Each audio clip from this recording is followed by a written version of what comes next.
Assalamualaikum warahmatullahi wabarakatuh. Dalam Kitab Undang-Undang Hukum Perdata dan Hukum Islam.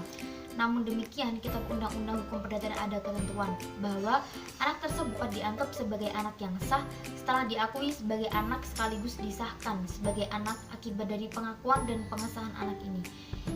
Maka adanya pengesahan tersebut timbul dan kewajiban timbal balik antara anak dan orang tuanya. Sedangkan dalam hukum Islam sendiri tetap tidak dianggap sebagai anak yang sah karena itu berakibat hukum sebagai berikut. Yang pertama, tidak adanya hubungan nasab kepada laki-laki yang mencampuri ibunya secara tidak sah. Yang kedua, tidak ada saling mewarisi. Dan yang ketiga yaitu tidak dapat menjadi wali bagi anak yang di luar nikah. Selanjutnya yaitu hak waris anak zina atau anak yang di luar nikah tadi. Yang pertama, saya mengambil dua pendapat Imam Syafi'i dan yang kedua dari KHI, Kompilasi Hukum Islam menurut KHI. Yang pertama, ahli waris anak di luar nikah menurut Imam Syafi'i. Menurut pendapat yang digunakan oleh Imam Syafi'i tersebut, yang mana pendapat ini juga merupakan pendapat yang dipegang oleh Zaid bin Thabit dan para fuqaha Madinah serta Hanafi dan Malik, bahwa ahli waris anak zina tersebut adalah sebagaimana ahli waris anak sah. Ibu anak zina tersebut dapat mewarisi sebagaimana yang terdapat dalam surat Al-Ahzab ayat 6. Hal ini dapat diketahui dari perkataan Imam Syafi'i di dalam kitab Al-Um, apabila anak dari perempuan yang berli'an dan anak zina meninggal dunia, maka ibunya mendapat warisan sebagaimana terdapat dalam kitabullah. Saudara seibunya juga mendapat hak mereka. Kami memperhatikan sisanya. Apabila ibunya itu bekas budak, maka sisa warisannya untuk tuan ibunya. Apabila ibunya itu wanita Arab atau tidak mempunyai perwalian, maka sisa warisan itu bagi kaum muslimin. Untuk pembagian harta warisan anak zina menurut Imam Syafi'i, yang pertama, dalam masalah pembagian harta warisan anak zina, Imam Syafi'i menyamakan antara anak zina dan anak li'an. Yang kedua, apabila ibu anak zina mewarisi sendirian, maka ia memperoleh bagian sepertiga dari harta warisan dan sisanya diserahkan ke Baitul Mal.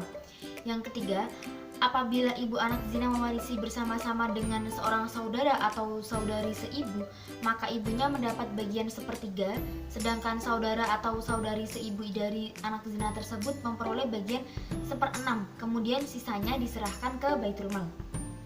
Yang keempat, apabila ibu anak zina mewarisi bersama-sama dengan 2 orang atau lebih saudara-saudari anak zina seibu, maka ibunya memperoleh bagian 1/6, sedangkan saudara-saudarinya yang seibu mendapatkan bagian 1/3 dan sisanya diserahkan ke Baitul Mal. Yang kelima, jika dahulu ibunya adalah seorang hamba sahaya, maka sisa hartanya diperuntukkan bagi majikannya. Namun, apabila ibunya seorang yang merdeka dan sedang tidak berada dalam perwalian, maka sisanya diserahkan kepada Baitul Mal. Selanjutnya itu ahli waris anak di luar nikah menurut KHI. Dalam pasal 186 Kompilasi Hukum Islam menyatakan bahwa anak yang lahir di luar perkawinan hanya mempunyai hubungan saling mewaris dengan ibunya dan keluarga dari pihak ibunya. Berdasarkan hasil revisi pasal 43 ayat 1 Undang-Undang Nomor 1 Tahun 1974 berdasarkan putusan Mahkamah Konstitusi Nomor 46/8/2010 menyatakan bahwa anak yang dilahirkan di luar perkawinan mempunyai hubungan perdata dengan ibunya dan keluarga ibunya serta dengan laki-laki sebagai ayahnya yang dapat dibuktikan berdasarkan ilmu pengetahuan dan teknologi dan atau alat bukti lain menurut hukum mempunyai hubungan darah termasuk hubungan perdata dengan keluarga ayahnya. Berdasarkan rumusan pasal tersebut dapat disimpulkan bahwa hubungan keperdataan antara si anak dengan si pihak ibu terjadi secara otomatis demi hukum. Namun hubungan keperdataan dengan pihak ayah tidak terjadi dengan sendirinya. Pihak-pihak yang berkepentingan harus membuktikan terlebih dahulu bahwa si laki-laki yang dianggapnya sebagai ayah biologis itu benar-benar adalah ayahnya. Nah, dari tersebut dapat disimpulkan bahwa menurut fikih Syafi'iyah, anak di luar nikah hanya memiliki hubungan perdata dengan ibunya saja. Sedangkan dalam KHI, setelah diubah oleh putusan MK, anak tersebut juga memiliki hubungan perdata dengan bapak biologisnya. Nama saya Farmazi. Saya akan menjelaskan mengenai warisan anak liar. Yang pertama ialah pengertian li'an. Arti li'an menurut bahasa ialah kutukan, sedangkan menurut syarat ialah persumpahan bagi suami mensabitkan tuduhan zina kepada istrinya, manakala istri juga bersumpah untuk menafikan tuduhan tersebut. Adapun anak li'an, dalam kitab Ahkamul Mawarith bil Fiqh Islami disebutkan anak li'an adalah anak yang dilahirkan dari hubungan suami istri yang sah, namun sang suami tidak mengakui anak itu sebagai keturunannya, dan qadhi atau hakim memutuskan bahwa anak itu bukanlah dari nasab sang suami setelah suami istri anak li'an. Para ulama fikih berbeda pendapat tentang warisan anak li'an yang lahir karena li'an. Secara umum, pendapat para ulama dapat dikelompokkan menjadi 3 pendapat. Yang pertama ialah anak li'an dan ibunya saling mewarisi. Ibu dapat mewarisi bagian tetap, sedangkan saudara ibu juga mendapat bagian yang tetap, dan sisanya dikembalikan kepada mereka menurut mereka yang berpendapat adanya pengembalian. Berdasarkan pendapat ini, anak li'an tidak bisa mewarisi dari orang lain, dan orang lain tidak bisa mewarisi darinya dengan cara asobah senasab berdasarkan al-ummah. Jadi menurut pendapat pertama ini ialah ibu atau anak li'an hanya bisa mewarisi antara keduanya saja, tidak bisa diwarisi atau mewarisi dari orang lain. Contohnya, seorang anak yang lahir li'an wafat, meninggalkan warisan berupa tanah 10 hektar dan meninggalkan ahli waris ibu, ayah, paman dari pihak ibu dan ayahnya. Ibu dalam kasus ini seluruh warisan hanya diberikan kepada ibu. Hal ini disebabkan paman dari pihak ibu dan ayahnya itu termasuk dalam kelompok zawil arham, dan ayah si mayit tidak mendapatkan apa-apa karena nasabnya terputus. Yang pendapat yang kedua adalah asobah pindah dari jalur bapak ke pihak ibu. Dalam satu riwayat dari Ibnu Mas'ud Ibnu Umar berpendapat serupa dengan pendapat kedua ini. Jikalau nasab anak li'an berpindah dari ayahnya kepada ibunya, maka perpindahan juga asabahnya dari kerabat ayah kepada kerabat ibu, berdasarkan pendapat mazhab ini. Jika seorang anak yang lahir karena li'an wafat meninggalkan istri, anak perempuan, dan saudara ibu, maka ibu mendapat 1/8 yang menjadi bagian tetapnya. Anak perempuan mendapat 1/2 sebagai bagian tetap, dan saudara si ibu mendapat sisa sebagai asobah. Jika seorang anak li'an wafat meninggalkan ibu dan paman dari pihak ibu, maka ibu mendapat bagian 1/3 dan paman dari pihak ibu mendapat 2/3 sebagai asobah atau sebagai sisa. Selanjutnya yaitu pendapat yang ketiga, ialah menjadikan ibu sebagai asobah. Terdapat perbedaan pendapat antara mazhab ini dengan mazhab sebelumnya, yaitu mazhab yang kedua. Pada pendapat kedua diterangkan bahwa asobah anak li'an adalah mereka yang menjadi asobah ibunya. Kalau sang ibu hidup, dia dapat mengambil bagian tetapnya dan sisanya diambil oleh asobah ibunya. Sedangkan pendapat yang ketiga ini menerima mereka yang menjadi asobah ibunya sebagai asobah anak li'an dengan syarat ibunya tidak ada atau meninggal. Jika ibu ada, ibulah yang menjadi asobahnya, atau dengan kata lain, sang ibu akan mengambil seluruh harta anak li'an. Dalil yang digunakan oleh para ulama yang berpendapat seperti ini adalah sabda Rasulullah SAW. Jadi perempuan menguasai 3 warisan: warisan budak yang dimerdekakannya, barang yang ditemukan, dan warisan anak li'annya. Hadis ini diriwayatkan oleh Abu Daud, At-Tirmizi, An-Nasai, dan Ibnu Majah.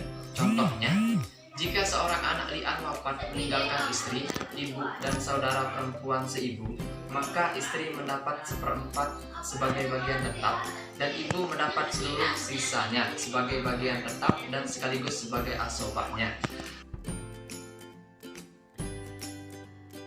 Oke, di sini saya akan mencoba menjelaskan tentang banci. Hak waris bagi seorang banci. Jadi banci itu adalah seorang lelaki atau perempuan yang memiliki sifat atau perilaku atau karakternya itu kayak lawan jenisnya. Misalnya cowok, dia tuh kayak cewek, terus cewek kayak cowok, itu banci. Terus bagaimana tentang pembagian warisnya bagi seorang banci tersebut, apakah dapat apa enggak? Kalau menurut ulama itu ada dua pendapat. Yang pertama ada yang ngomong dapat, ada yang ngomong enggak. Jadi karena seorang banci ya, bukan transgender. Seorang banci itu seseorang yang masih memiliki kelamin asli, tetapi cuma perilaku atau wataknya atau bentuknya itu yang beda cowok cewek gitu, tapi alat kelaminnya masih tetap laki-laki, misalnya kayak gitu kan. Nah itu kalau banci. Terus bagaimana? Nah jadi cara penyelesaian bagi seorang banci, cara penyelesaian hak warisnya itu yang pertama kita tentukan dulu, kita dipastikan dulu apakah dia itu perempuan atau laki-laki. Nah itu pertama kayak gitu. Terus setelah itu masing-masing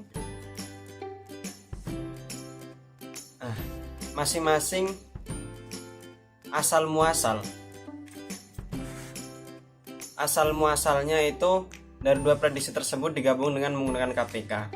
Nah di KPK-in pertama dulu, terus habis itu untuk menetapkan bilangan yang gabungan asal muasal tersebut. Terus habis itu bilangan yang ditetapkan menjadi GAM dibagi masing-masing asal muasalnya. Nah, asal muasalnya itu dibagi masing-masingnya itu. Nah, terus kemudian hasilnya dikalikan dengan bagian yang diterima oleh semua ahli waris. Terus yang keempat, bagian yang diberikan kepada ahli waris adalah bagian terkecil. Nah, jadi ahli waris bencong itu ya, itu dia tuh mendapatkan pertama itu terkecil dulu, warisan paling kecil dulu. Soalnya dia tuh masih belum jelas dia tuh cewek apa cowok gitu kan. Nah, jadi diambil bilangan paling kecil dulu sampai kalau misalnya udah jelas, kalau misalnya udah cowok, berarti baru dikasih hak warisan bagi seorang cowok dulu. Sebelum diketahui dia cowok apa cewek, jadi dia tuh dikasih bilangan terkecil. Nah ini contohnya kayak gini, contoh pembagiannya. Oke, di sini saya akan coba menjelaskan pembagian warisan bagi seorang banci. Jadi ada satu keluarga, ada ayah, ibu, anak perempuan sama banci ini. Nah, istri meninggal. Akhirnya ahli warisnya ada suami, anak perempuan sama banci. Banci kan belum jelas laki-laki atau perempuan. Nah, habis itu makanya dibahas. Akhirnya suami pasti mendapatkan 1/4. Karena ini banci belum jelas dan ini ada perempuan. Anak perempuan kalau ketemu banci, kan ini bancinya dikira laki-laki ya. Yang pertama laki-laki dulu, yang kedua perempuan. Dikiranya laki-laki, maka dia asobah. Sip. Nah, habis itu akhirnya asal masalahnya 4 1 2 lidakari misal dalam sayan, jadi dapat 2. Nah, habis itu langsung loncat ke ini yang perempuan. Ini sudah selesai yang laki-laki, yang bancian dikira laki-laki ya. Yang kedua bancian dikira perempuan, jadi perempuan gitu kan, suami 1/4, kalau perempuan 2 jadi 2/3. Nah, habis itu 4 1 3 dua-duanya. Habis itu 4 dikali 2. Kenapa dikali 2? Soalnya mempermudah karena sini 2/3. Jadi biar gampang. Jadinya 4 kali 2 sama dengan 8. Nah, 8 bagi 4 2. 8 bagi 3 akhirnya 3 2, sisanya 3 6. 3 seperti itu. Habis itu akhirnya dia dapat di sini dikali 1. Nggak nyampe. Dikali 1. Kali 1 8, 2 kali 1 2 3 1 3 3 8. Oke, sip, mantap. Habis itu tinggal ini dikali 2. Nah, dikali 2, akhirnya 1 dikali 2 2. 1, soalnya kan kenapa dikali 2, soalnya 8 bagi 4 2. Kali ini kan 8 bagi 8 1. 8 bagi 4 2, makanya dikali 2. Ini 1 2 4 4 5 6 7 8 8. Nah, habis itu yang diterima 2